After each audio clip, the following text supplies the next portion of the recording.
बिस्मिल्लाहिर्रहमानिर्रहीम। अस्सलाम वालेकुम। हुजूर सल्लल्लाहु अलैहि वसल्लम की सादा ज़िंदगी। सरकारे दो आलम सल्लल्लाहु अलैहि वसल्लम की सादा ज़िंदगी भी बेमिसाल है। आपकी बादशाहत दुनिया के बादशाहों जैसी नहीं थी।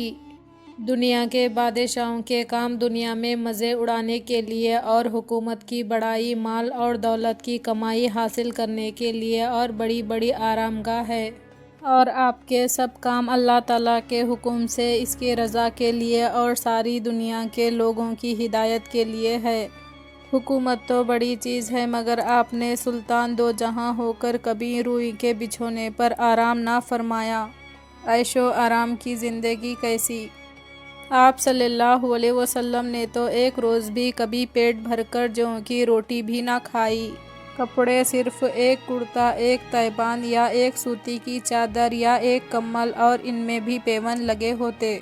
मिरास के मुतालिक फरमाया कि हम नबी अलैहिस्सलाम ना किसी के माल के वारिस है और ना कोई हमारे माल का वारिस है।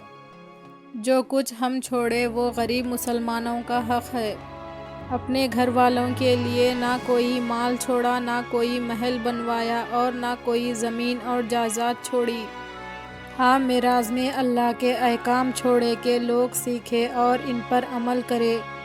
जवानी की उम्र शरीफ में 40 बरस की बेवा को काफ़ी समझा, जो 15 बरस आप सल्लल्लाहु अलैहि वसल्लम की उम्र में बड़ी थी।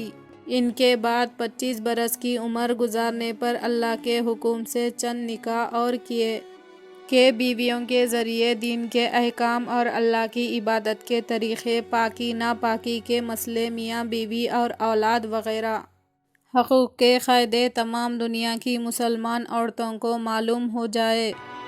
मुसलमानों, सच्ची बात तो ये है कि उम्मत के लिए ऐसा गमख़ार, औलाद के लिए ऐसा मेहरबान, बीवियों के लिए ऐसा सरताज, मुजरिमों को ऐसा मेहरबान कोई मिला है और ना कोई मिलेगा। अल्लाह ताला के बाद हर किस्म की बड़ाइयाँ और खूबियाँ आप ही के लिए है। अल्लाहु अकबर। मेरे आका आपकी शानो अज़ीम का क्या ठिकाना है। ये ग़ुलाम आपके दीवाने हैं। अगर आपको ये वीडियो पसंद आया तो लाइक कीजिए, शेयर कीजिए, चैनल को सब्सक्राइब कीजिए। अगले वीडियो में फिर मिलेंगे। अल्लाह हाफ़िज़।